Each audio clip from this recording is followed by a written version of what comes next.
Whoa.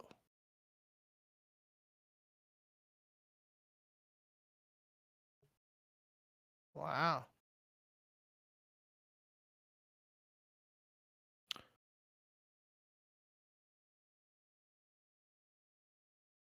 You're not coming through on Twitch.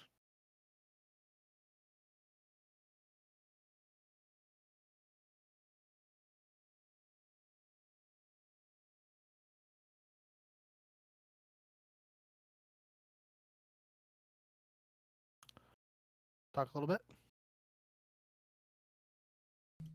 I thought you were saying that the stream wasn't popping up. Oh, it Oh, should be no. working. Whenever the stream catches up, it will show that I am knocking now. I thought you were saying that the actual stream wasn't popping. Oh. I was like, it says streaming. Yeah, I'm hearing you now. Okay. All right. Cool. Testing 1 2 3 1 2 3. Testing 1 2 3 1 2 3.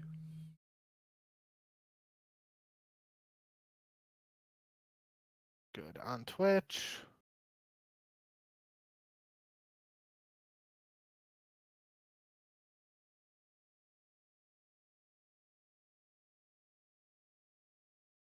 Get on YouTube. All right. Here we get started. Yes, sir. Hello and welcome to episode 100. Not 100. I'm just going to restart that shit all over again. Hello and welcome to episode 201 of the Ego Chall Podcast. My name is Preston Byers, and as always, I'm joined by my co-host, Justin Binkowski. And on today's episode, we are declaring Call of Duty to be dead after being very optimistic and quite positive, at least for our standards last week. But we got some news to talk about that I think is very ironic considering what we talked about in our last episode. We also have a lot of CDL stuff to talk about, including the second week of the 2026 CDL season. And we might have a new rookie to talk about that could be maybe the face of the CDL in short order if things go to plan. Before we get to any of that, how are you doing, Bake? Hey, doing all right. Yeah, I think we've got a pretty good show lined up here. We got some juicy stuff to talk about. Like you said, the final week of online matches for 2025 just wrapped up yesterday. Got some interesting storylines and potential roster moves that we could discuss. And yeah, I didn't even see the other COD stuff for the actual game in MW4 that you mentioned, but you just tuned me into that about 10 minutes ago, and that's, like you said, really ironic considering what we talked about last episode. So if you didn't see last episode, you can go ahead, check that out after we talk about this stuff here, and should make for a good 1-2 punch. Yeah, so if you did not watch last week, it was we literally just went through and we gave our kind of dissertations, if you want to call it that, about the CDL and COD, and we don't really have anything new on the CDL. But on December 13th, so that would have been on Saturday, the Ghost of Hope, who's done a lot of leaks and a lot of opinion stuff about Call of Duty, he posted that the next game, which is Modern Warfare 4, reportedly, and it will be developed by IW, which is something that we actually talked about, how COD doesn't, or Microsoft doesn't want COD to be back to back on the same titles, same brands. So no Black Ops back to back, no Modern Warfare back to back. But next game is supposed to be MW4, and according to the Ghost of Hope, it is a copy, and that was his direct quote, was a copy of MW2, except there will be no perk charging system, and the weapons will have the same amount of visual recoil as MW2. He also said that it's less ADS and slide penalties, so I think that's really interesting, and not in a good way, not a good interesting, very like negative and derogatory interesting. He said there was a ton of visual recoil on weapons in MW4, and he said it's pretty much a complete copy outside of a few little things. And we actually talked about this exact thing because if people remember, MW3 this latest MW3 was essentially a copy of MW2, in that the report at the time was that they weren't going to do a yearly release that year. It was going to be an MW2 expansion pack where there was going to be a massive update that you could pay whatever $20-$30 instead of like the full 60 or 70, and that would be the extent of the release that year. That changed. I'm sure somebody within Microsoft or Activision realized that was a really stupid idea, because they could just charge the full price for basically a carbon copy, and people would be maybe not okay with it, but they'd make enough money to make it okay.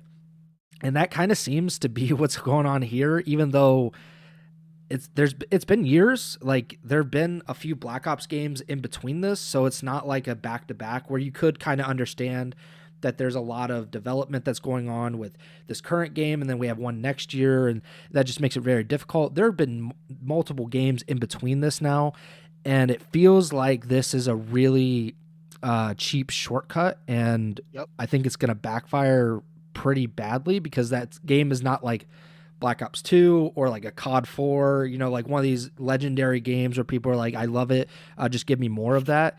So I want to get your thoughts on this, this idea that we possibly could be seeing MW4, which is basically just MW2 and MW3, with some slight differences. Yeah, this is very concerning. Definitely feels like an absolute punch in the face or slap in the face to the COD community. Um, Granted, like I said just a couple minutes ago, I didn't see any of this before. So this is literally like my instant reaction, gut reaction, very fresh take on all this. So I haven't dove into it or anything like that. Um, but kind of like you were teeing it up as like, MW3 feeling like a DLC slash copy of MW2.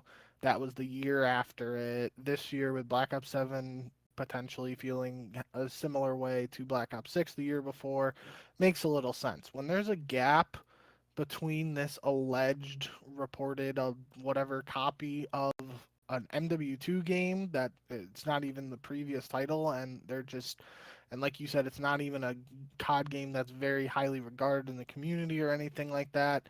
It literally feels like the devs are like, what can we get away with? And this is something I've joked about, and we've maybe even brought it up on past shows before. But it's felt like over the years that it's like, the big joke for developers is like, what can we do this year to still sucker these people into giving us their money, even if we we make all these changes that are unnecessary, and there's still thousands, hundreds of thousands of people who are willing to pay $70-$80 a year to buy our game, even if we do stuff that um they don't like at the end of the day. Well, what can we being the devs, what can the devs get away with this year? It feels like that's like an ongoing joke, and whether it's actually true or not, I have no proof of, but that's what it feels like to me. And this would be like like the grand finale, I feel like, in terms of like the devs sitting around a table being like, oh, I got a really good idea. What if we copy this game that everybody hated from several years ago and just release it as a full release and see how many people we can get to sucker into buying it this time? Mm-hmm. And I can't believe it. I really want to hope that this is fake news. I know Ghost of Hope is pretty reliable and has a pretty good track record, so I have no reason to not believe him. Um, but maybe it's just out of delusions of grandeur or something. But I really just want to not believe it, because it feels like this is like just a really terrible decision if this is the route they go down. And who knows, maybe things are going to change. And we've heard there was, I don't even remember what game it was for, but there was something like there was a report a long time ago where it got close to the release of one of the games. It might have even been MW2, and they like scrapped like major elements of it, and then they were like, yeah, we can't release this, and they had to go in and retool a lot of things. It was whatever game didn't have a campaign, I think, because that's what, like, they put in a lot of time for the campaign, and like I don't remember. I I know think it that there was was reports that, wasn't and didn't Vanguard not have campaign? I don't remember. I haven't played a campaign since Yeah, before AW, so I don't remember. But there have been instances, and even with like the MW3, it was reportedly going to be a DLC, and then that there was the PR campaign from Activision and stuff that came out being like, oh, that was never the case. We're always going to do a full reveal, full release, and then it feels like MW3 was just the DLC version, but they ended up making people pay full price for it. Um, so there's always going to be multiple sides to it, and it could very well be the case now that we get a PR campaign, maybe not soon, but like next year. That's like, this game isn't a copy of MW4. It has all these unique, things, blah blah blah, and then when the game drops, it literally feels like a copy of MW2. Also, the possibility that this negative backlash to this rumor and report uh, does have a potential impact on what the game looks like when it's released next year. So, um, I really, really, really want to not believe that the devs are going to go this far and give us a copy of MW2 for MW4. It feels like that would really be like a really terrible decision, especially given right now. I feel like Black Ops 7, and I feel like the community for the most part agrees with this, is one of the better Call of Duties in a while, and it seemingly is not doing well financially in the eyes of the higher ups or whatever to elicit the response that we've gotten about not doing back-to-back MW and Black Ops titles or whatever, yada yada. Like, there are people discussing the financial viability of Black Ops 7 and the financial success of the game, despite it being an actually good game, one of the best in recent years, and a really fun game to play. I can only imagine if this game is struggling financially, allegedly, potentially, whatever, and then they do this reported MW2 copy to follow that up. I feel like that would have massive financial ramifications for Activision and the devs, and I feel like they have to know that, and if they don't, then I don't know what to say. So this is definitely very concerning, and I'm at a loss for words, to be honest. So kind of to follow up on that last point where you said they have to know, Ghost of Hope had tweeted a few days prior to this report and said that reportedly Microsoft believes that BO7 is a good game, but the financial performance is below expectations, which were lowered last year after BO6, quote unquote, fell off a cliff. With the state of the franchise overall, the pressure is now on Call of Duty to change its model. Microsoft wants to see Call of Duty overall move toward a smoother revenue stream and a reduced expenditure pattern. Microsoft has also supposedly told higher-ups within Call of Duty that changes are very much required, and nothing is off the table, including studio mergers and a complete rethink of monetization models within the franchise. So when they say smoother revenue stream, that means no yearly releases, because that's the spike. Like if you're looking at like how Call of Duty makes their money, every October, November, there's a massive spike in their revenue, and then it, I'm sure gradually falls off, or probably like very steeply falls off like after December, because people aren't buying it for Christmas or anything. So the smoother revenue would be no yearly releases. We're going to put out a game maybe it's every 2 to 3 years or 4 years, and we're going to kind of let this game be tweaked a lot over the years. We're gonna try to put out new season releases and try to make it different every few months, even though it's still the same game,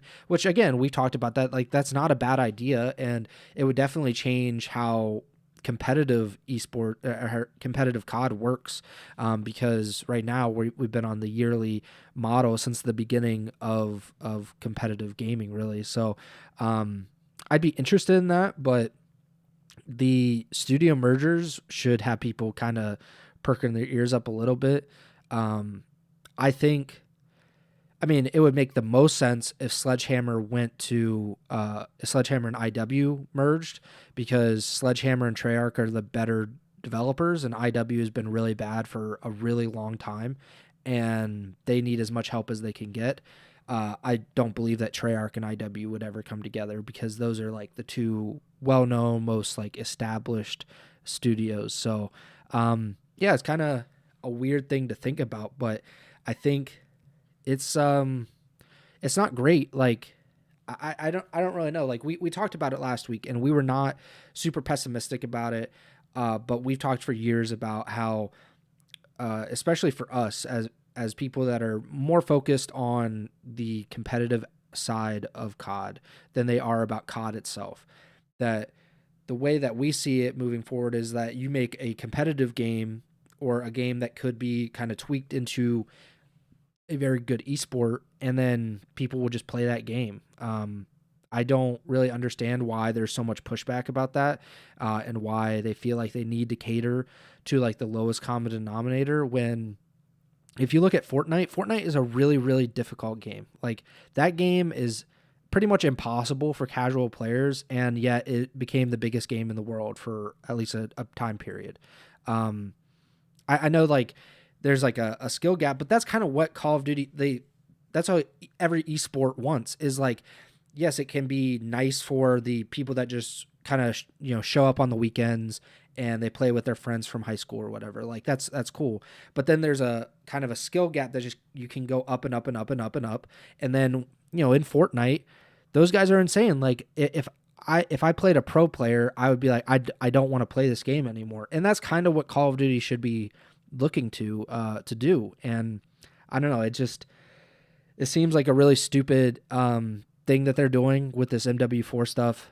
And I think it's gonna, like you said, it's probably gonna be pretty bad for them in terms of the financial part of it, because it's not like Modern Warfare, like the brand, has any sort of cachet or relevance in modern day. Like, COD itself is not nearly as invulnerable as it used to be.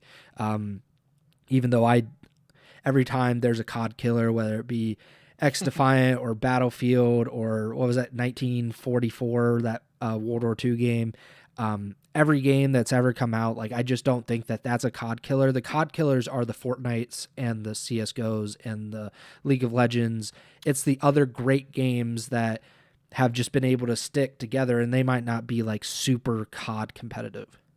No, maybe the real COD killer is this MW4 game. That'd Well, be yeah. pretty funny. I mean, Activision was the COD killer all along, and Yeah, that'd be no, but bringing up Fortnite, I think Fortnite has made changes over the years to make, like, I haven't had Fortnite downloaded on my PlayStation for a while now. I feel pretty confidently that I could re-download Fortnite and just go into a random lobby and get a win within like an hour. They have made changes to be like, there are a lot more. I don't know if this has changed recently, but back when I was still playing a little bit, they made changes where they added bots to the 100-player lobbies, and they made the casual lobbies in Fortnite a little easier. But at the end, if you're making it to those end circles, you are going to be running into those kids who are, if you're playing builds, if you're playing no builds, this doesn't matter. But if you're playing with builds enabled in that mode, there's going to be those sweaty kids who are just cranking 90s and building, skyscrapers in 2.2 seconds, and I'm never going to be able to do that. I never was, even when I was playing Fortnite all the time. I was not a builder.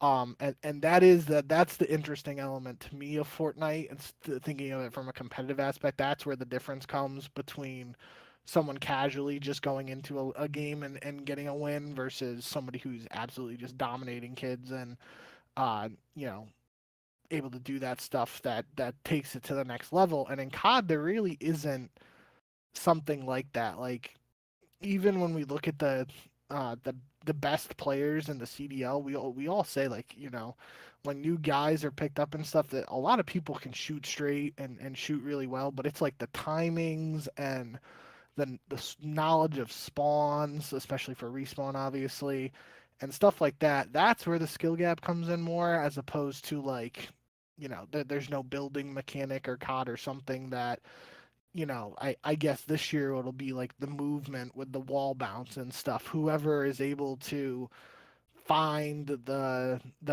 best little tricks here and there with the wall jumps and maybe take that to the next level. That's where that true skill gap will start to develop. I feel like for Black Ops 7 at least, but at the end of the day,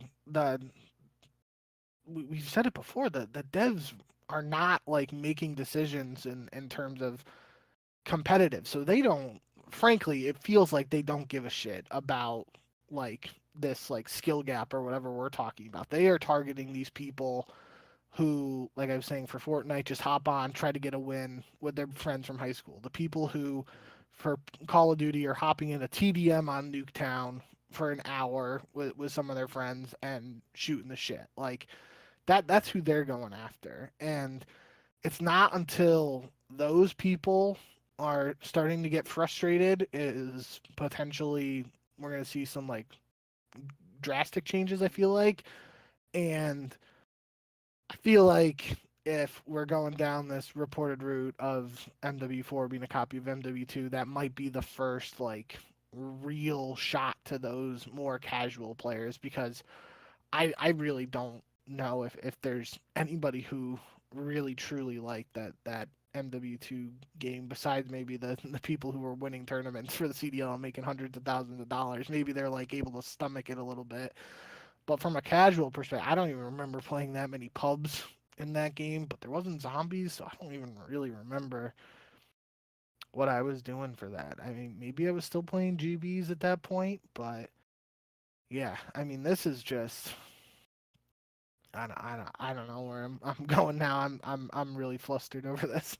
Well, I think I don't have a problem with them saying, "Hey, we want to get these like the 40-year-old dudes who they just get on and they don't really pay attention to anything about Call of Duty. They just want to have fun and get off the game on Sunday night and then they'll get back on Saturday night or Friday night or whatever." Like I'm fine with that, but why couldn't Call of Duty funnel them into ranked play and say, like, we want to shift you into that where you can play with a group, you can play with 3 other friends, and you can basically create a team and you just play other 4-man teams for 4 hours and then you get off the game. Like, and there is something to work toward. Like in public matches, like it's all about like ranking up and prestiging and all that stuff, which is fine. But like, why couldn't you do that for competitive players, and why couldn't you try to funnel some of these casual players into that competitive model where it's not like, oh, we're going to really restrict you, we're just trying to make you into quote unquote a better player.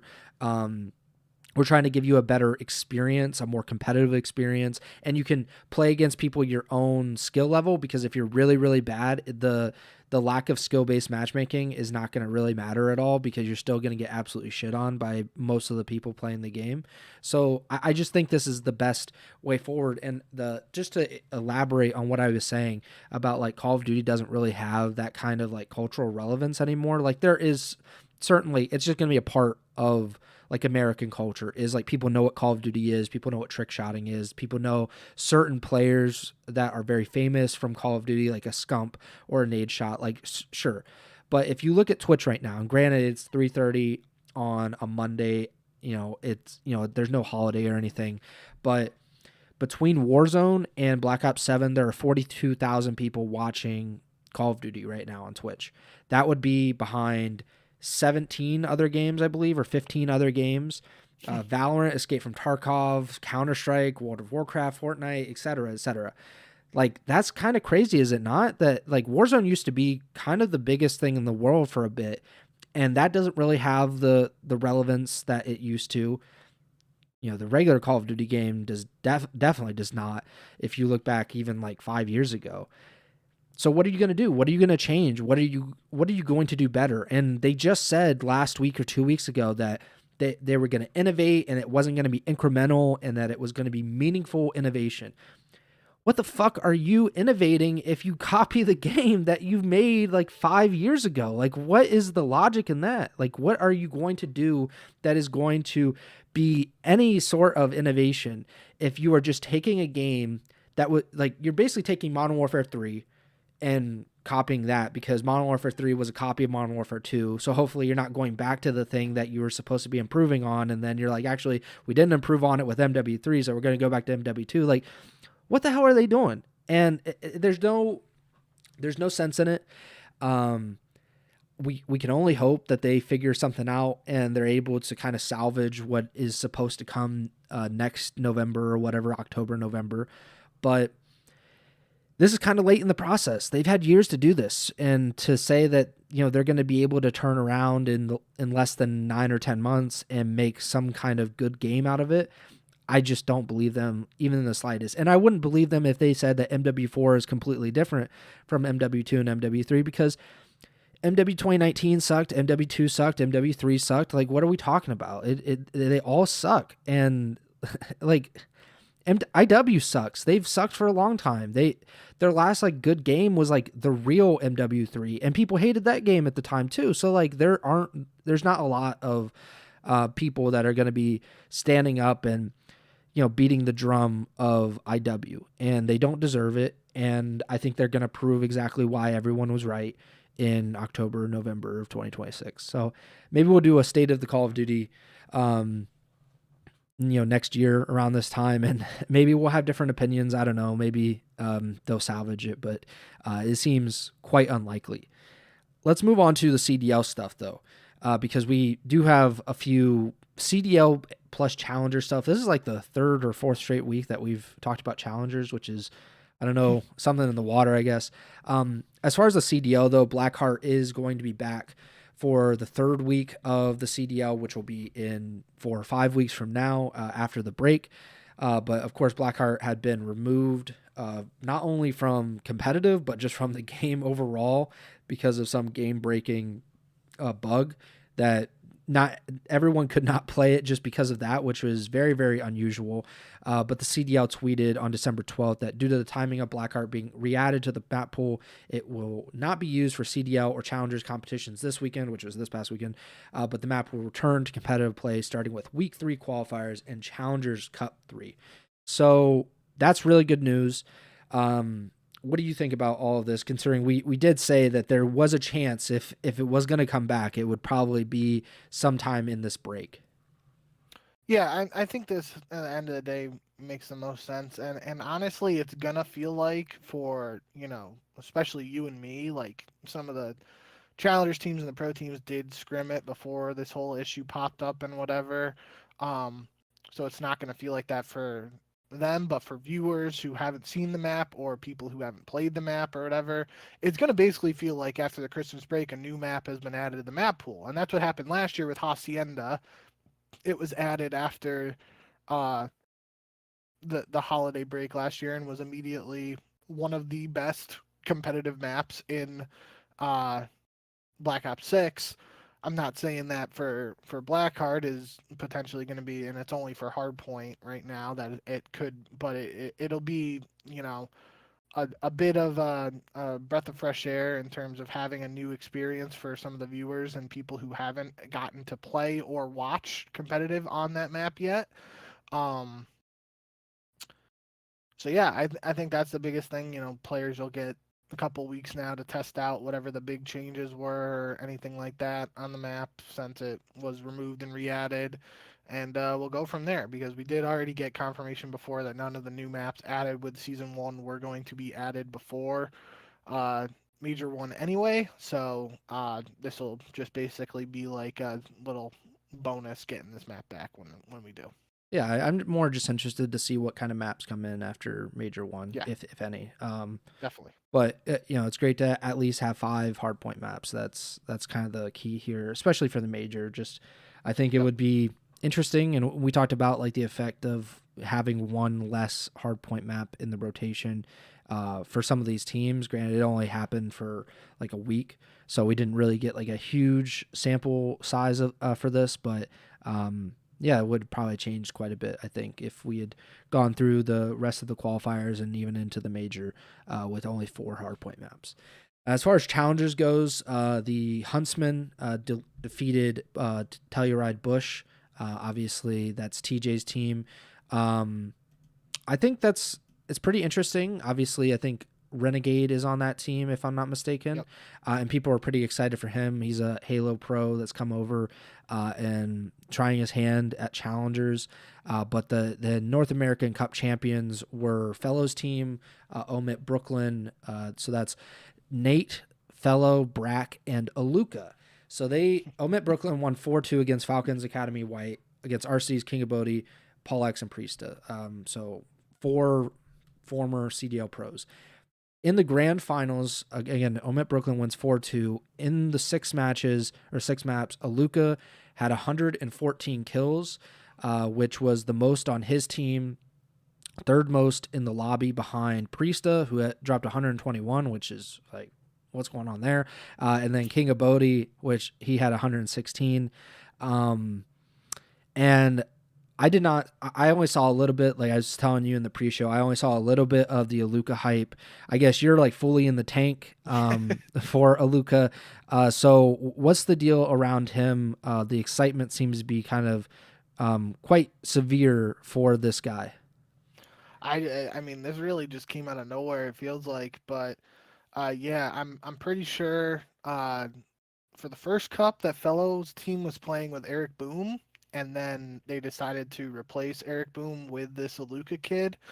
And if you guys listening or watching this haven't seen anything from him, just go and search Alluka on Twitter. There are a ton of clips, mostly some of Dashy watching his POV and just absolutely being in awe. And he was like, Dashy's like, yeah, I got to get this kid's AR class because he's absolutely frying. And with Dashy saying that, it's like legit. There is the chance that Dashy could just be playing into the bit a little bit and trolling, but it seemed at least partially genuine in my opinion, where he was just pretty impressed by this kid. I saw clips of Octane reacting and saying the kid's gross, and there's a bunch of stuff, and there's even clips of Aches telling Scrap that LAT gotta make the move and get LAT Alluka in the CDL. But we'll talk about that later. I just think it's very rare where somebody can seemingly come out of nowhere and make an impression so quickly like this. And the fact that it's basically happened now twice within maybe a 6-month span, because of course I'm referring to MERCULES being the 1st one. He seemingly came out of nowhere last year and wins world championship and MVP at champs with Optic, and now there's potentially a second hidden gem here with Alluka that could, in theory, be the next MERCULES, which is just a crazy thing to even think about, because we don't even know what MERCULES really is at this point, because hasn't even played a full season in the CDL. But it's just a weird thing to think about, and honestly, like the thing I was telling you beforehand, like even before the grand finals, a 4-map best of 5 series against Geo, Awakening, Two Real, and Yuli, who are all players who have played in the CDL at some point. Some of those names have played more than others, but against 4 players who were in the CDL, Alluka had 133 kills in 4 maps, a 1.75 KD, went 133 and 76. The next highest in that series was Geo with 93. So this kid is just frying at this point, and do have to pump the brakes a little bit. It's one online cup in challengers, one online tournament. But you think back to MERCULES, he got that one chance on LAN and it was skyrocketed to the stratosphere right after that. Maybe that's all this kid needs now is one chance. He is apparently 18 and from Germany, allegedly, potentially, I believe.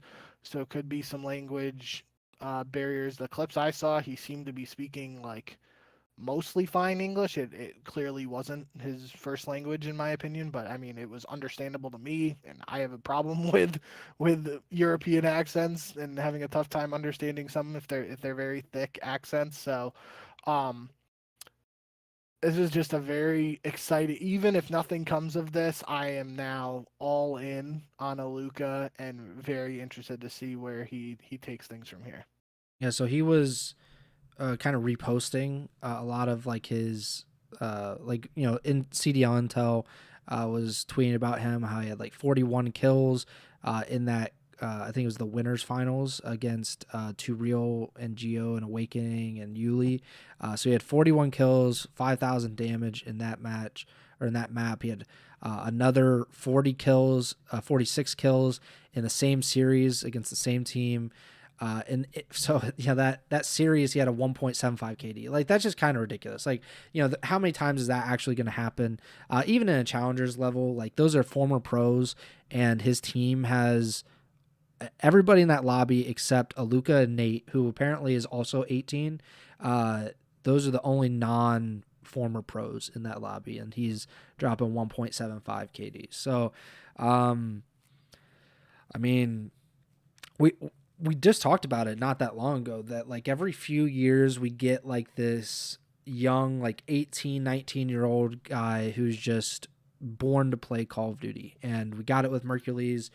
We've gotten it with Hydra and Simp, and maybe Alluka is the next one up, because if you look at his COD Gamepedia, like he didn't join a team before the Fishers College team in August, and then he joined Omit Brooklyn this month in December, and he only has 6 COD results on his COD Gamepedia. So he has like a bunch of Checkmate and COD Agent and like a Frag Cup 5 COD Agent qualifier.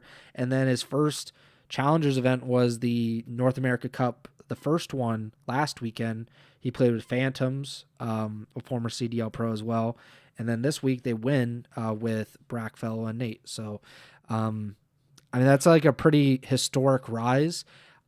I'm assuming that no one is like questioning whether he's a hacker, because that's usually how it goes. Like there's like a rite of passage, and especially with challengers like not having the greatest track record. And I'm not saying anything about this specific guy, but like we've seen over the years, even with guys that have been to LAN and have had success on LAN, there's still like a question of like what's going on here. Like there's something fishy.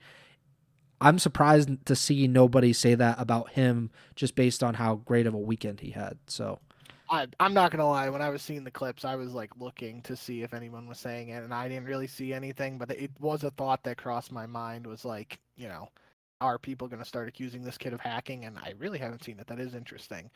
Other interesting aspect is you mentioned Fisher College. That is where my grandma went to college. So I am more fully in on Alluka than I even thought I was before we started recording this. I'm fairly sure that they have like a pretty good like Call of Duty team. I've recognized the name, and so at least according to COD Gamepedia, 3 players are on their active roster. Phantoms, Alluka, and Nate are on the Fishers College team. I'm pretty sure they're like I don't know if they have like an online system, but I think there's like, because their former players include Ramby, Gunsy, Druxy, Rex, Silly, Darkside, and Brack. So that seems to be something. And I think I follow the guy who's like their GM, or I used to follow him or something. So I think they're kind of deep in the tank for like esports, like college esports, and Interesting. seems to be almost like a little Alabama brewing in Boston. So All I'll say though too on this Alluka front is we can talk more about it when we talk about LAT's match, but like we talked maybe a couple weeks ago about the nade shot, like just mentioning offhand, like, yeah, this is the last year of Hydra's and Scrap's contracts, and I'm gonna have to see what I can do to resign. But like, they could get the bag thrown at them from Falcons, or maybe they get an optic offer, yada yada. Like one thing you can do if you as need shot slash 100 thieves see this stuff and believe in him early on, investing in an 18-year-old kid like this and pairing him with Hydra and Scrap is like, if he is the truth, like that's really cool. But like, even taking it a step further, you could potentially invest in this kid very early on now and set yourself up where in a world Hydra and Scrap leave, you got this kid sitting in the back. And I'm not saying like you hold him hostage or something from other CDL offers, but like at the worst, you could sign him as like a sub and like potentially get him on a deal where he's signed for next season, and then you have him as an option going forward. But I think if this kid keeps frying like this, he's gonna be swimming in CDL offers. I feel like. And in the EU Challengers Cup, Kicks' team, which was an all Saudi team. So what? How did you say the D7 like Vrooms? Oh, jeez. I think it's Dahum. The home, and then there's like a Dahome because there's Yeah. a which I hope they're brothers because if not, like one of them's got to change their name. Um, and then there's Kicks, obviously former Falcons player as well, and Rolled, I think is how you say it. So went by Rock Esports and they beat Clutch Rain, which was a French team or like a French speaking team. Brezzy, Cobra, Linz, and Melko in the grand finals. It went to Game 7, went to round 11, Game 7, which is pretty crazy. Our boy Steve Vortex is the coach of that Saudi team. That's what I caught my attention was Vortex is the coach, and that this is obviously Kicks, who was a name that was a part of the All Saudi roster for Falcons last year, but now it's on Rock Esports, which is another, according to their Twitter bio, just a Saudi esports club. Um, so I found that interesting. Like we obviously have never really found out the deal with Kicks other than him taking that leave of absence or whatever last year, but now he's playing again on a different Saudi team, so that's a little interesting. But I thought he was one of the few Falcons players last year early on that stood out and finding success in challengers on the EU side of things. That good for him, and will be interesting to see how things work out for his new squad there. When is our boy Cobra getting a chance in the CDO? I really thought this was going to be the year, but who knows? He's 25, so older than I thought, but Really? Wow. Yeah, but he's been like one of the top European challenger players for like 3 or 4 years now, so and we've seen, most notably with Afro last year, the problem from the outside looking in is visas holding up European prospects from getting mid-season CDL opportunities. Yeah. So it's really if somebody wants Hydra, if somebody wants Cobra, like to even consider him, they have to start submitting that paperwork like yesterday to try and get him for mid-season. So, tough situation for him, but I obviously have said it multiple times. I would like to see him in the CDL at some point. Let's get into these matches. So, second week of the CDL, the final week of 2025. We'll be back in 2026 with more qualifying matches. But we started on Friday, December 12th, with the Carolina Royal Ravens and the Riyadh Falcons. We both picked the Falcons, and we were both like, well, I think we both picked them in 2 matches this week. And that's usually not a good sign. The first one went according to plan. They swept Carolina. They beat them, not like super convincingly, but it was not like a incredibly close series, even in the individual maps. First win for this roster for Falcons. What did you make of it?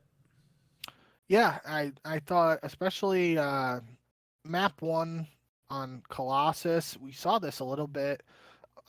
It could be a result of Blackheart not being in the pool, but I feel like we've been seeing a lot of Colossus hardpoint, and I feel like this week in particular, where you're seeing several teams experiment with more SMGs on the map on Colossus.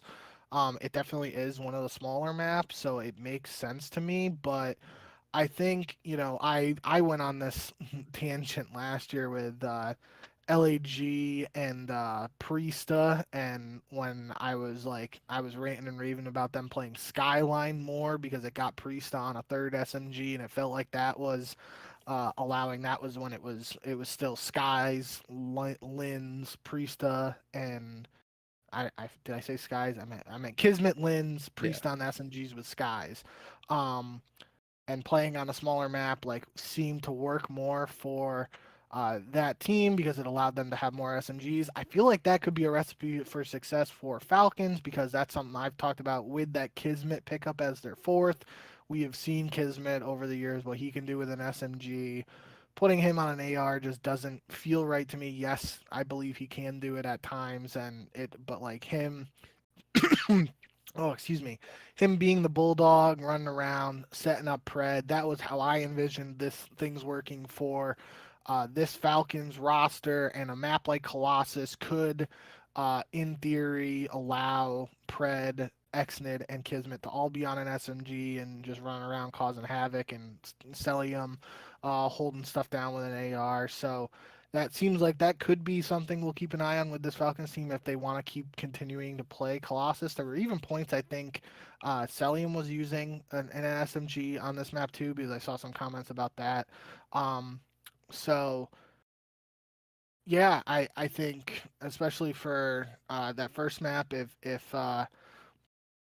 that's a recipe for success, maybe we see Falcons continuing to play on Colossus, and in turn, maybe some opponents coming up decide to veto Colossus against Falcons and force them on these maps that make Kismet play that second AR. So that could be a little, a tug of war there that we'll have to keep an eye on. But yeah, overall, felt like this was, you know, especially compared to their first couple matches, which were against better teams. Um, this felt like a return to form for Celium. We'll talk more about Celium later on because there naturally Celium controversy in his other match. Um, but statistically played pretty well.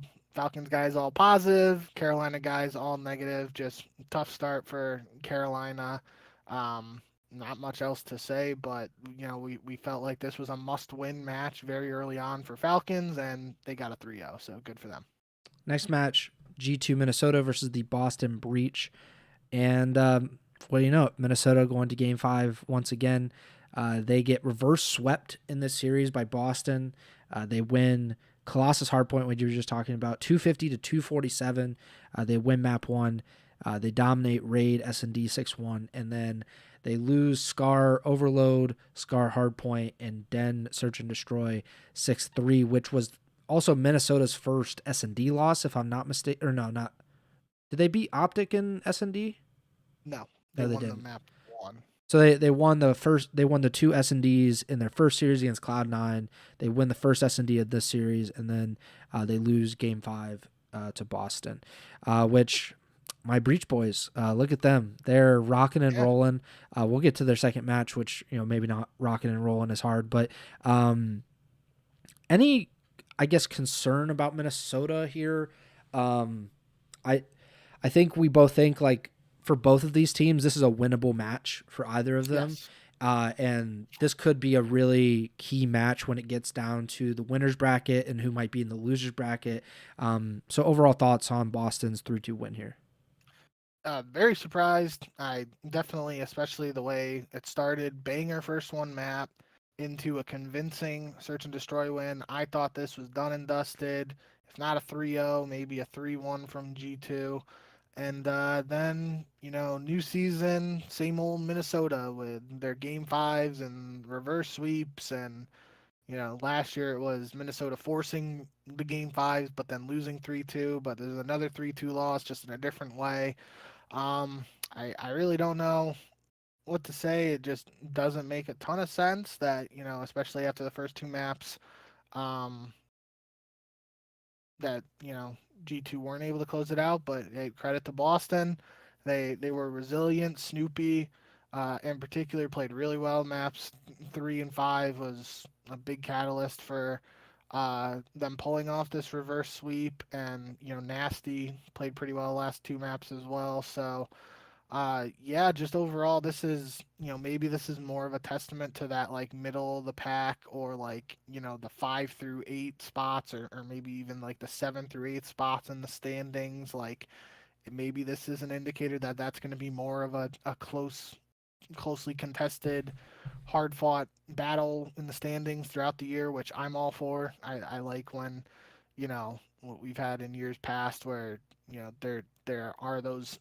champ spots up for grabs, and it's making, some of the matches that otherwise people wouldn't really care about. It's making those more entertaining and interesting to anticipate and watch. So, yeah, I pretty confused how this went wrong for G2 after a strong start, and especially just the way map 1 ended. Like, you would have felt like The way map 1 ended, leading into a dominant map 2 performance, you could feel like I wouldn't have been shocked if Boston got swept, just because it felt like all Mm. momentum was on G2, and then Boston was just able to flip a switch and pick up a big win. So shout out them. It's kind of just these are the teams that we expect each to be. Is like Boston is typically like outmuscled and doesn't have the same kind of talent typically of some of these other teams, and then they just somehow win these matches and they claw back into series. And I like it's not a huge upset or anything, but it definitely, I think most people probably picked Minnesota going into this Yeah. match, and it's just like that's a series that Boston will win. They probably have, like, if you look at all of the CDL, they probably have the most upsets of any team in the league. So, credit to them. Minnesota, they have a lot of these matches where, like, a lot last year especially, where you're like, how did you lose this? Why did you lose this? And hopefully that is not a trend as we move forward into the season. Final match on Friday is the continuing of a trend, and I want to loop in Vancouver's second match of the week, if we could, with this conversation, because it's pretty much like the same exact thing. Toronto sweeps Vancouver 3-0. The only close map was the S&D, which went to round 11. Toronto wins on Den. 21 combined kills for Gwyn and Abe in the loss. And then in the second match, that was on, I believe, Saturday. That was the final match on Saturday. And C9 beat Vancouver 3-0 there. That one was closer throughout the series, but still another 3-0 loss for Vancouver. So I want to start with them. They are now 0-9 in map count this season. Granted, they have played two of probably the top 5 teams in the league in Paris and Toronto. And then they played Cloud9 as well, which I don't think that they're one of the top 5 teams, but we talked about it before the season, even before this match, that Cloud9 has a ton of experience and Vancouver has very, very little in comparison. Is this worse, better, about the same as what you were expecting of Vancouver going into the season? If I told you after 2 weeks in the CDL that they had not won a map, would that be something that would surprise you at all? Without knowing who they were playing against, I'd probably say yes. I'd probably say they'd at least win a map or two. Um, Given the breakdown, like you said, playing against Paris and Toronto, definitely not surprised that they were dominated by both of those teams. And I will give them credit that, like you said, the Cloud9 series was closer, despite them not winning a single map there, but individual games were close. And I mean, like you said, the search really comes down to one round there in the round 11 against Toronto. Um, it's just a tough spot. I've seen a lot of stuff. I think I even saw a clip of Formal reacting to comments on Legend, like already COD kids like calling for Yeah. Legend's head. He needs to be replaced and stuff. And it's a tough situation because I think Formal was, paraphrasing here, it was something like, if you're not Mercules and frying right away, like everyone's gonna be, Yeah. you know, gang piling on you, and Purge was I like that when he was with Vegas. Like, people basically were like, "You're the worst player in the world," and then he's still in the CDL like 3 years later. yeah. So this is the thing we talked about with Vancouver. Like, if they are willing to let an 0-9 start lead to immediate roster changes and a benching of Legend and stuff, like, then the whole experiment with trying to develop these guys just makes no sense at the end of the day. Um, so I don't know. I think it's been a rough start. I said this was to be expected. I felt like it was going to be tough for them to, uh, you know, get out to a strong start, especially given Legend's lack of experience in competitive Call of Duty. But there have been some signs of hope, especially Gwyn's performance. He's showing, at least to me, he can be a guy who, regardless of the players around him, he can put up numbers. We've seen it over the years, whether he's playing with other veterans or playing with, you know, I said others there, thinking Gwen's a veteran. I hate myself for saying that. Playing with veterans or playing with other players who are, younger, it's Gwen is able to produce numbers, and that is something that, that goes a long way in terms of showing that Gwyn is a mainstay here in the CDL. He can get it done no matter who's around him, and he should be considered, uh, one of those guys who's sticking around no matter what. It's going to be finding the right recipe around him to find success, and I think right now Vancouver is just in that position where the success isn't coming, but it doesn't mean they have to abandon ship right now. They have, if you believed enough in Legends talent to give him a starting CDL spot without any previous competitive Call of Duty experience, you cannot let this start derail that notion. Yeah, he's played 3 matches as a pro in Call of Duty, because the preseason stuff doesn't count like at all. So he's played 3 matches.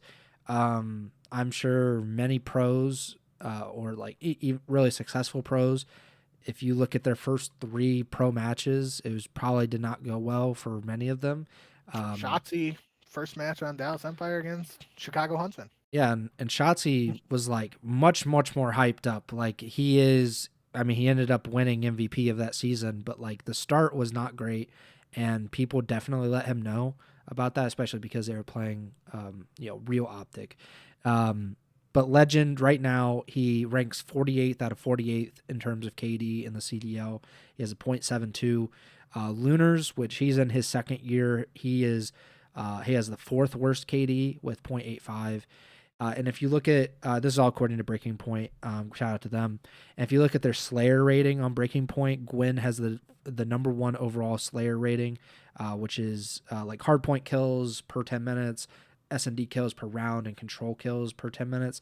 He has the highest at 101.13, and that is above Ghosty and Snoopy and Crimp and MERCULES and Simp and Joe Deceives, who are the rest of the top 7. So, I think that kind of shows like where they're at. Like Gwyn is statistically the best Slayer in the CDL right now, and he just so happens to have 2 players at least on his team that are kind of working through some things in that department, and it's resulted in this really poor start, which we expected it. I think we both said like they have to kind of stick it out until the after Major 2 is like the earliest that it really needs to change, unless there's kind of like a mutiny within the team and they need to change it from that point of view. But as far as the results go, I would assume, I hope that like Ricky Atora was, he knew what he was getting into, and that he knows like this is going to take some time, especially for Legend, like of the team just in general. He needs the most time and the most reps out of all of them. So I hope that they don't kind of panic and do something that they might end up regretting down the road.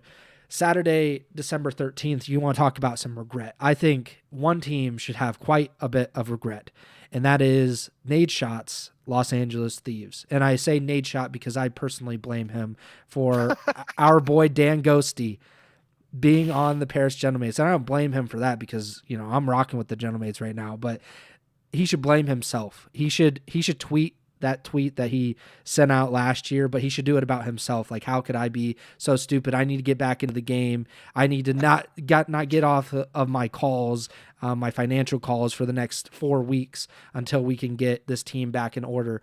Because the Paris Gentlemates were absolutely frying, absolutely cooking the LA Thieves in their series head-to-head. A revenge match, obviously, for not only Ghosty, but Dylan Envoy. LAT just did not look even remotely close to Paris, which we talked about before because we saw these 2 teams play in the preseason, and it was pretty clear from there, like Paris did look to be much better than LA Thieves. And this time it was like very, very clear. Ghosty drops 38 and 13 in the opening map, almost 100-point clubs LAT. Sib goes 12 and 3 in the S&D, a 6-3 win for Paris, and then an 8-1 overload for Paris. And Ghosty and Sib both drop 30. Kenny goes 13 and 31, so like he had almost the exact opposite scoreline as the other 2. And I what is it, Schadenfreude, like where you're just like reveling in like everything that's coming to roost basically. And that was me over the weekend when I looked on Twitter after this game, and I hope Kenny just deleted his internet completely because it was not kind to him. If I was Dan Ghosty, I'm going right to Twitter because that had to be the best feeling in the world, especially going on Twitter and just seeing people gash you up for hours and hours on end. Were you as happy for our boy Dan Ghosty as I Oh was? yeah. Oh yeah.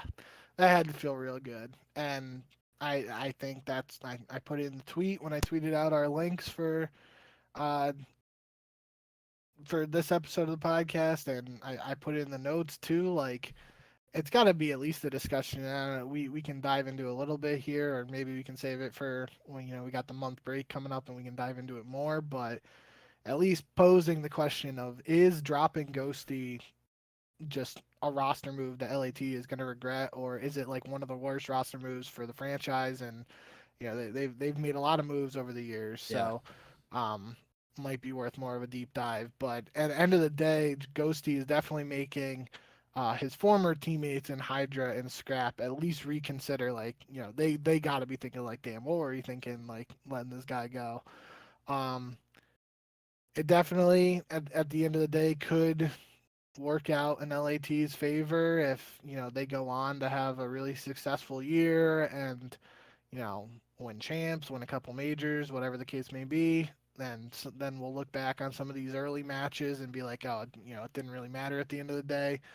But immediate reaction to multiple showdowns here between this Gentlemate squad and LA Thieves, and Gentlemates have had their number very early.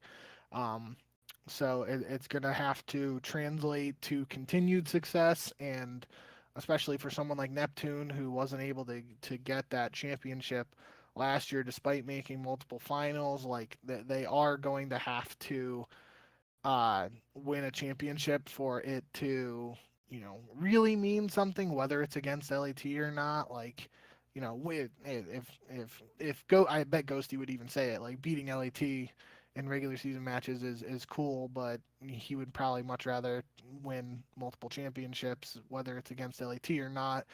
Um, so yeah, it's a weird spot where these early matches against them had to have mean something, and obviously he's dropping a 2.14 KD for the series against these guys. Like, he had to have some extra motivation going into it. Um, but yeah, we're just gonna have to see how it all plays out in the long run, because if LAT turns around and starts smoking Gentlemates, then this is all just a moot point. So yeah, I think early on I am definitely all in on Ghosty. I'm very happy for him and this whole Gentlemate squad. I like all the guys there. Sid played really well in this series too. Uh, just definitely, he drops a 1.45 KD, and it's not even close to the top KD of the series because of how insane Ghosty was. So yeah, I think this is the one. You see Kenny having a stinker here, that's where it starts making you think if LAT Alluka is going to be the move. I was really surprised last year when we had the whole, the Pred move Yeah. a week into the season. I feel like I would be surprised if LAT actually pulled the trigger and made a move 2 weeks into the season, but who knows? Like you said, maybe Nadeshot's just like, yeah, screw this. We got to abort and make a drastic move here. So that is definitely a very interesting spot to be in, and I am excited for, even if it's just like rumors and stuff on stream over the next couple weeks where not much is going on. I'm excited to see how that all plays out. Yeah, something to think about with the Alluka stuff is, like you said, he was an AR too, and we talked so much over the offseason about like there aren't very many ARs in the league, especially like really top tier ones, and that's why dropping Ghosty was so crazy to me. Was like every team in the league aside from basically Optic would be like, yeah, give me Ghosty. Like, he's the guy that could help us. I said for Toronto specifically over the Yeah, offseason, I was like, if you replaced Insight with Ghosty, like, you could probably be like a champs contender going into the season. Even if the roles are still kind of messy, it's like the amount of talent that he brings is pretty insane. And for LAT to let him go, bring in Kenny, who we talked about. It's like a gigantic risk. Like Kenny's never been a risk in his career. He's always been the guy who was like, yeah, let's go get Kenny. That makes a ton of sense. But now he came off the worst season of his pro career. And again, we're 3 matches in. They were 2-0 going into this match. They didn't have a second match this week, so he didn't get to like redeem himself and come back and drop like a 1.1 or anything. But it does make you wonder, like, what happens. And with the Alluka part is like, what if other teams kind of jump on it right now, like over this break, and LAT is kind of hemming and hawing about whether we should drop Kenny.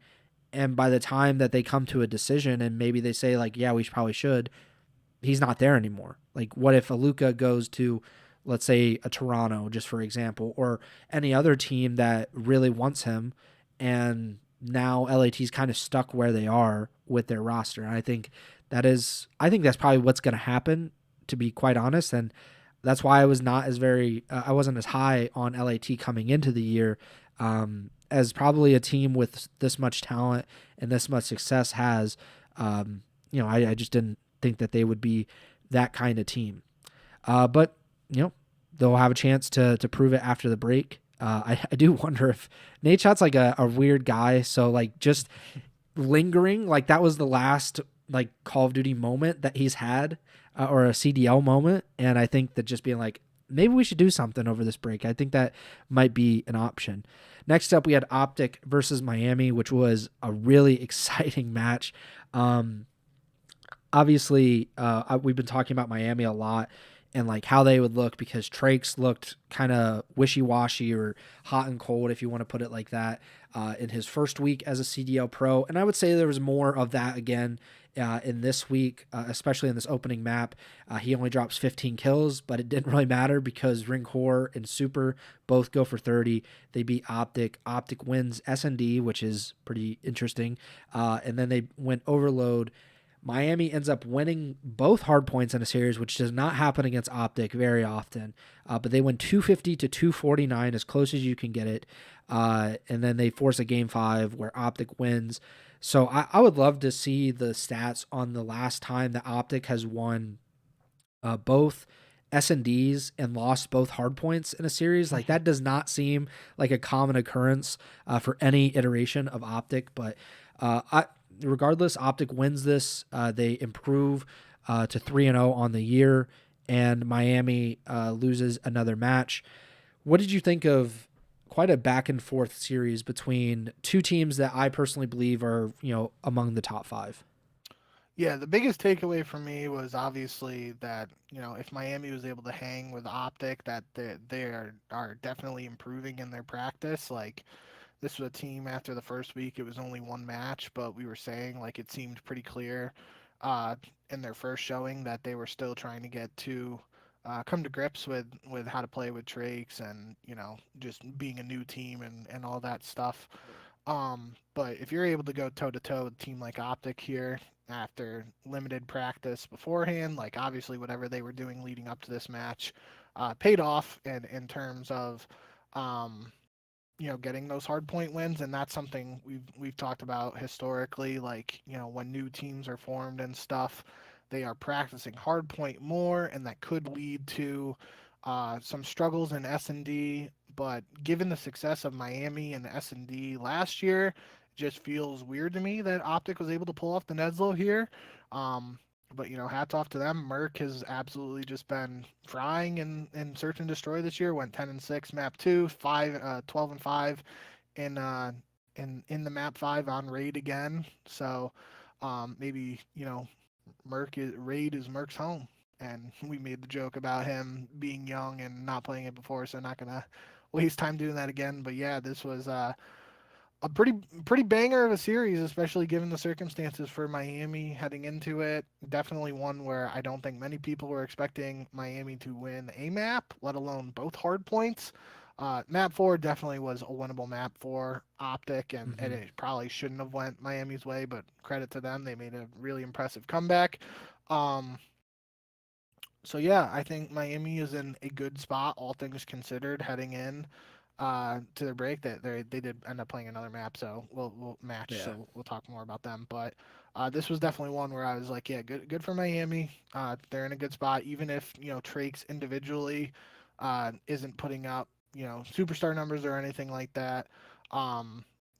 Give him some time, and the other guys around him are playing pretty well and enough to contend with, the quote unquote top dogs. So, I would say the fact they lost both S&Ds is just weird to me. But again, when you put it into the context of potentially the practice regimen and all that stuff, I'm not worried about Miami in search and destroy, just given what I saw from them last year once Super joined that team. So, um, interesting in the grand scheme of things how it all worked out. But like you said, Optic getting another win. I will say, Shotzi, I don't want to harp on it because obviously that's Ake's thing, Yeah. but Shotzi has had some pretty lackluster performances this year. Very early on, I'm not raising any red flags or getting super worried or anything like that, but it's enough to warrant a reaction from me, just in the sense of like, it's not one bad map and we go from there. It's been a couple times where he's struggled, so I'm not sure. Maybe it's just a case we talked about it early on. Like, it felt like this was like a do it all AR, and that goes against Shotzi's in your face SMG play style. But I'm not worried about him. He'll definitely figure it out. And if he feels like he's struggling, like he'll probably go hard off stream and put in the work to grind. So, but we'll have to keep an eye on him and see, because if Optic's still flawless with him struggling, imagine just how much more scary they'll be if he hits final form. Yeah, this was just a really tough series for the subs in general because Ring Core and Super 1.3 and 1.06, Dashy and Merc 1.15, 1.3. Every other player had a 0.85 or below. I would just imagine this is a really frustrating series for all of the subs involved. But yeah, Optic wins, and they remain undefeated. Vancouver and C9 we did talk about already, but we should touch on anything more you want to say on C9, obviously, because this is their first win as a roster, if I'm not mistaken, and they didn't have like great performances last week. They just played Minnesota last week, right? Or did they play 2 matches last week? Let me look it up. They're 1-2 now. Yeah, so they just played Minnesota last week. So Yeah. we'll talk more about C9 because they play against Miami and we talked about them. So, but this was another series where, like I said, Gwyn map 1, 42 kills for the loss, 32 kills for the loss, and the map 3 overload it's just tough sledding for him, and it's just seems to be a common trend where Gwyn's putting up the numbers and his team's not getting the results. But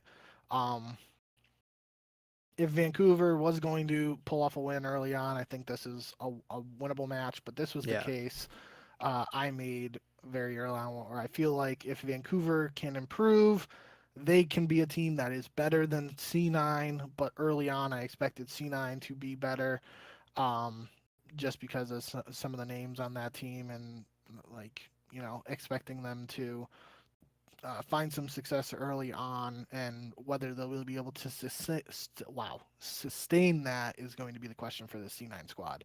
But Beans, it might have been in this next series, but Beans was putting on a bit of show with a sniper in S&D, so that's something we'll have to keep an eye on for C9. Yeah, I think I said with Vancouver specifically is that they don't really have a very easy rest of the Major 1 qualifiers. And granted, they'll have, I'm assuming they'll have not as much practice time as you would think because of the holidays and stuff. But they very realistically are not going to win a match in these Major 1 qualifiers. Their first match after the break against Boston is like a possibility, or maybe beating Miami, but they're not going to be favored in any of those matches, even against teams that you think are pretty winnable. So it'll be interesting to watch. Sunday, December 14th, we had Boston versus the Falcons.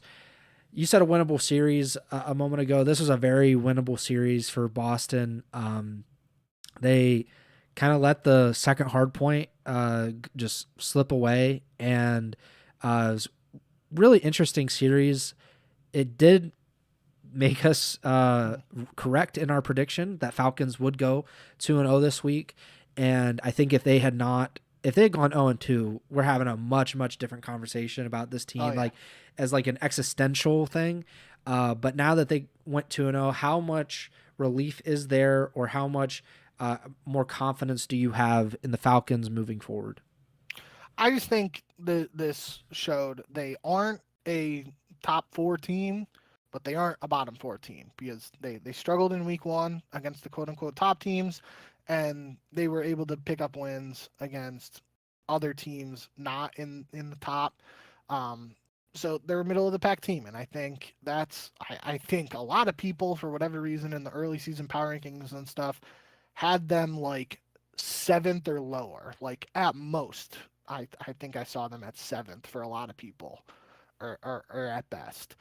I think they are in contention for the 5th or 6th spot. Like they got 3 world champions on their team, MVP caliber players, all-star players. And it's going to be a question of whether they're able to put it together or not. The big thing in this series, unfortunately, as is tradition almost every year, it feels like with Cell, was being accused of snaking. And there's back and forth, Cell saying that Boston was using a smoke in map 1, and then after that, Cell just let the snakes rip. And some of the reactions were pretty funny. Like they were counting in, and like, even on Skunk Watch Party, they're like, that's 6 pumps. Like this is crazy. It's out of bounds. But yeah, that's always been the problem with snaking. I'm not getting into that just because we've talked about it over the years. It's so hard to self-police it and stuff. What is a snake? What isn't a snake? Yada yada. In this case, it was pretty blatant that Cell was just doing it to do it. But snaking or no, like, Falcons got the win here. Boston is seemingly pretty frustrated about it. But I don't know if that's like the only reason why Falcons were able to win. Now there could be ramifications from that could factor into how Falcons round out these qualifiers. If like they throw the red card at Celium and are just like, yeah, you're not getting scrims when we get back from the holiday break, like how will that impact this Falcons team? That's true. To be determined. But yeah, I think end of the day this was 6-1 in the search, but outside of that, it was 3 pretty close maps. I think the Boston teams got that potential to be a middle of the pack squad, and Falcons I think is just slightly above. Or we talked in years past about like when it was the 4 teams at the top, and then who's that 5th spot to be the gatekeeper for the bottom 4 teams to make champs. I feel like this Falcon squad has that potential to be the 5th or 6th best team. But right now, you got Optic, Gentlemates, LAT, FaZe, and Toronto all fighting for like a top 5. So maybe the fight for the 5th spot is a little bit tougher than in past years. But like that's where I'm envisioning this Falcons team if things go right. But as we saw in week 1, it could be a struggle for them against some of those better teams. So we'll just have to see how things develop for them. But like you said, they were able to go 2-0. Xted in particular went on a 10 spree to end their comeback on Colossus in that last map where the snaking was occurring. So that snakes or no, like Xned's 10 spree is outside of that. But that's obviously the Xned is the question mark with this Falcon squad, and if he's able to be a consistent force for this squad, that should only mean good things in theory. But yeah, we'll see if there are any red cards or ramifications from this whole snaking ordeal with Cell. Yeah, it was a big bounce back for Kismet this week. He dropped positive KDs in both of the series, and obviously like he had one of his worst weekends in a long time last weekend, which different opponents. Like you're going up against like top 4 teams versus like potentially bottom 4 teams. I think Boston is probably the gatekeeper to like the top 8. Like they're the team that if you want to like consistently be in the winners bracket, that's a team that you have to beat.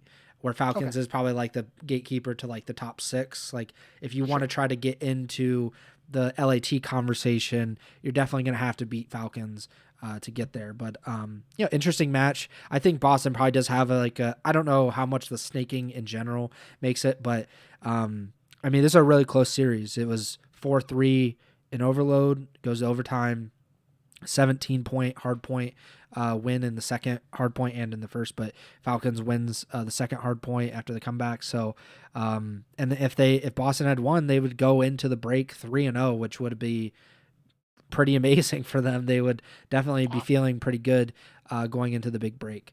Miami versus Cloud9. We've talked about both of these teams a little bit already, but very back and forth series. I wasn't able to get a good read on these teams because it was pretty decisive hard point win for Miami, relatively decisive S&D win, pretty decisive overload win for Miami, pretty decisive hard point win for C9, and then it goes to game 5 and Miami has a relatively decisive S&D win. So the hard points get split, the S&Ds get split, and the overload just happens to go to Miami, and the Heretics get this win 3-2. Do you want to be the one to heap praise on Trakes as he's continuing the tradition of the Ninja Diffuse? That I put it in the notes, and that was my big takeaway for this series. Honestly, was it was in, so it would have been to make it 5. So round 8 of game 5, Trakes hops the bomb in a 4v4 situation. You don't see that often in professional play. And I think somebody died on Cloud9, so it was maybe technically a 4v3 while Trakes was defusing. But with Trakes defusing, it's effectively a 3v4 for Miami. They get the kill, so then it's a 3v3 if you want to get real technical about it, because Trakes obviously isn't shooting at anybody when he's defusing. But that's just a play. You do not see that very often in pro Call of Duty, where someone's willing to hop the bomb in a 4v4. A lot of ninjas you see are where the person going for the ninja is added man disadvantage already, and I was just that took guts, and it was definitely the highlight play for me so far very early in Trakes' CDL career. So I like that. Big fan of that. But yeah, I mean, I put it down for the Scar Hardpoint map 4. There really weren't any wild stat lines or anything. Vivid and Beans both had 26 kills, and I believe that was the most kills, but it was everybody was within a few kills of one another, so that was just a weird map. Nothing really to take away from it, especially when it's almost 100-point win. Yeah. Then the other search is Beans popping off with the sniper. I think that's the one I was thinking of. He drops 13 kills in the Den S&D map 2.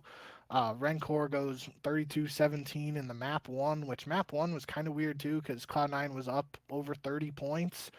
They hit 138-102, and then after that they only score roughly 20 points. The rest of the map, it was all Miami from there. So this is a back and forth series, but kind of like you said, they're splitting the mode, so I really don't have anything to, majorly take away from. I think this was an important win for Miami in the sense of actually getting a win on the board, just given everything they've, dealt with early on in the season, the visa stuff potentially impacting practice and whatnot.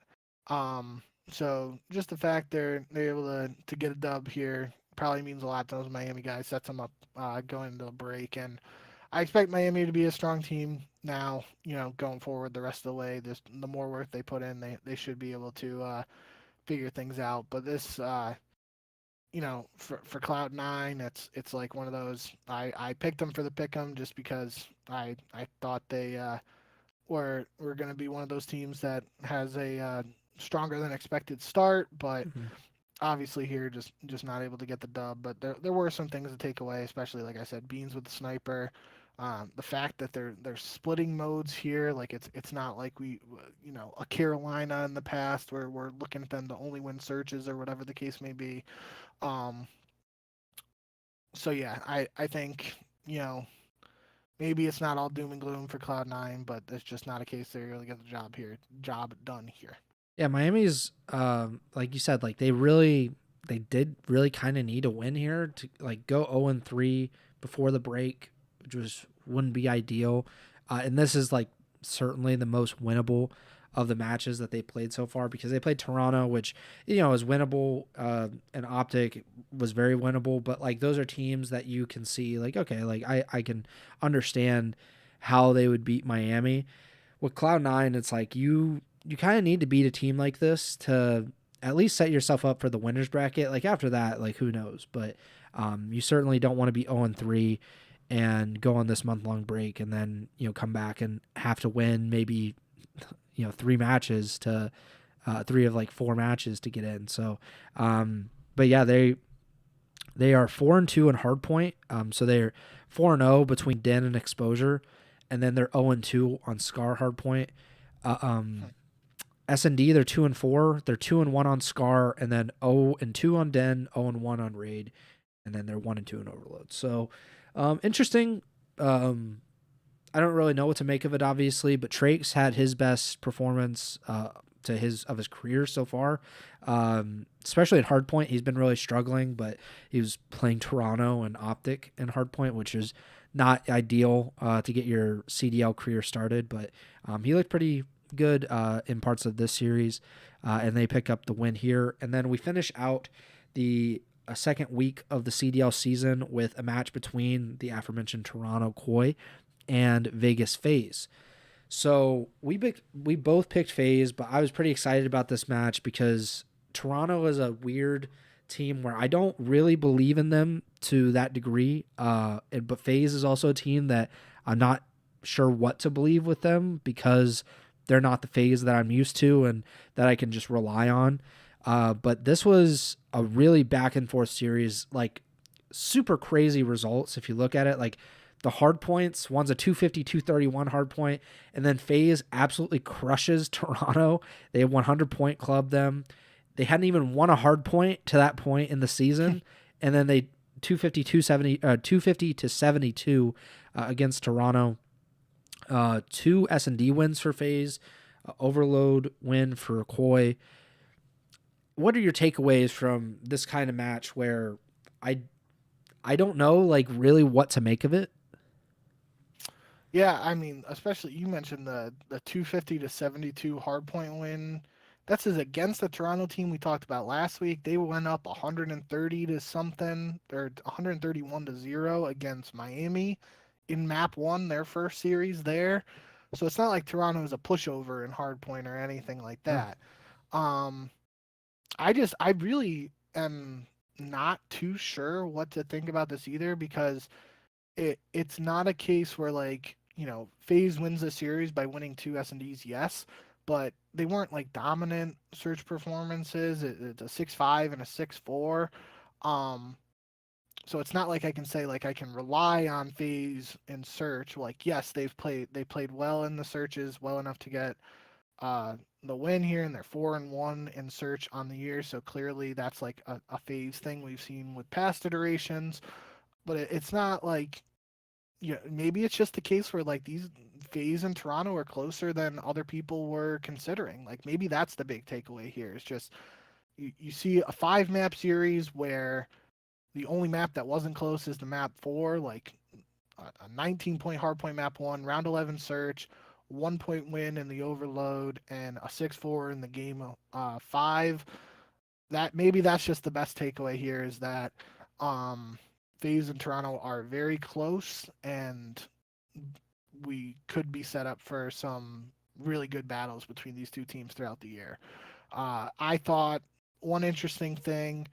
Um, I was watching the Scump watch party for this map yesterday, and I noticed he said during the listen in of map 1 that he thought FaZe's comics were quote hectic as shit, and I put it down in the notes. I was like, gotta go back and listen to this to make sure he was actually talking about FaZe, and it was because it was during their listen in, and he just wasn't a fan of their comms during the listen in, and that could be something we have to keep an eye on. I just thought it was weird because obviously people have been vocal about like Celium's comms Yeah. in the past, and for Scump to mention this about a FaZe team that doesn't have Celium on it, and it could just be a factor. It's a new team, two duos playing with another new duo for the first time, like getting used to each other in game and how to communicate effectively and all that. Um, so the fact that it made Scump discuss their comms has me wondering maybe that's a factor in their hardpoint struggles early on. But then, like when it gets to mode like search, where like people are dead and not all talking at the same time, it might um, it's going to be something that I will be paying attention to going forward, and I probably wouldn't have if I wasn't listening to the Scum Watch Party at that time. So maybe it's something, maybe it's not, but end of the day, I do think right now my feelings on this series are just banger series. Really, this is probably what people wanted from Paris LAT heading into this week, and instead of just a 3-0 20-minute slammage. Um, but we got a really close series here to round things out heading into the holiday break, and I'll be excited if these teams square off more throughout the season. Also, one of the things that I took away from this is like Simp is definitively one of the front runners for MVP. Like he's in the top 3 or 5 or whatever in terms of MVP right now, because he's been like awesome, and he's been obviously really, really great for a long time. But there have been games where it's like, okay, like he's doing well, but it's Celium who's dropping like 1.2s, 1.3s. Going into the break, Simp has the 3rd highest KD of any player in the CDL. He's a 1.27, only behind Ghosty, which is he's leading the league at 1.137, and MERCULES. Yeah, I mean when you drop a 2.15s, like it's like inflation. MERCULES is at 2nd with 1.33, and then there's like Dashy, Celium. They both have 1.2s, and then Nasty, Joe Deceive, Snoopy, Rincor, and Real to finish the top 10. So, yeah, I just wanted to shout that out because he performed well again. He's been kind of taking on the slaying power in hardpoint, even though it really hasn't been working out for his team lately. But then he has a really great performance in the 100-point club of Toronto. So yeah, I think it's these teams are very interesting. They are very flawed teams for potential championship contenders, and I think that's something to keep an eye on. I would say a lot of the teams are flawed to this point. The only 2 teams that I don't really consider to be flawed, I guess, are Paris and Optic, because I just think they're like really great teams, and I'm sure people can point and say like, well, there is this thing, but I think in general those teams are a pretty clear cut and above everybody else. And we'll see where FaZe and LAT and Toronto are able to slot in after the break. But yeah, that about does it. I don't know if you had anything else. We're about an hour and a half in. Obviously, apologize for not doing this show yesterday. I was out of town. I got back in at like 11 p.m. And I was like sliding all over the road, which was a tad bit scary. But I had to get back for the podcast on Monday afternoon, and to talk about these great Call of Duty matches. The only time we're going to be able to talk about CDL matches for like 5 weeks now. So Buck win. We hope to have some content over these next 4 or 5 weeks to kind of fill the gap before we get back into the CDL. I don't know, maybe Activision will announce that Call of Duty is dead and that they're being replaced by Aches' X-Defiant, which is getting a resurrection or something. I don't know. Maybe that'll happen over the next few weeks, but we do appreciate you guys listening and watching. Our pick'em before we go. I went 8-1 this week. You went 7-2. I think the difference was the Miami match, if I'm not mistaken. Yeah, Miami Cloud9. So that's the only difference in our wins this week. But we are both 14-4 going into the break. Trimmer still winless. But please like, subscribe, follow the podcast feed wherever you're listening or watching on, Apple Podcasts, Spotify, Amazon Music, as well as YouTube. Please subscribe to the YouTube channel. I think we're closing in on 270 subscribers the last time I looked. You can follow us on Twitter at jbink with 2Ks, at Preston Byers, and the podcast tour is at Ego Chall Podcast. Next show, not entirely sure, but that's why you should just follow the feed or the channel or wherever you're listening or watching, because then you'll just get automatically updated. It'll just be in your feed, and you won't have to worry about doing anything else. You can also follow us on Twitch. I always forget about the Twitch, twitch.tv/Ego Chall Podcast. You can watch the streams live on Twitch as well as YouTube. But yeah, we'll be back sooner rather than later. We'll have a few shows, I imagine, before Christmas, and then a few after Christmas before we get back into the matches. But we appreciate you all tuning in, and I believe we had somebody in the YouTube chat, Manila Season. He said, hope you all doing well. Appreciate him stopping by, and appreciate anybody who's been like commenting on the YouTube channel, and a lot more views, relative to what we're used to on the YouTube channel. So I'm always appreciative of that. That does it for me. Bink, take it away. Yep. Like you said, thank you as always for all the support in whatever shape or form that does come. Just on the off chance we don't have much to talk about before the holidays, Merry Christmas, Happy Hanukkah, Happy Holidays, all that good stuff. But yeah, maybe the next couple of days, LAT will officially sign Alluka, and then we'll be back immediately to talk about all the ramifications and everything like that. So hopefully there's some stuff coming up soon that we'll have to talk about, but you'll just have to bear with us. We got back to our 2-show per week schedule just in time for the holiday break to come and derail that. But, should be smooth sailing once the matches kick back off. You're just going to have to bear with us for a couple weeks, and, hopefully you're busy celebrating with spending time with your families and all that stuff where you don't miss us too much. But, yeah, I'm tired of talking and said enough for today. So thank you guys, as always, for all the support. And remember to send the chow.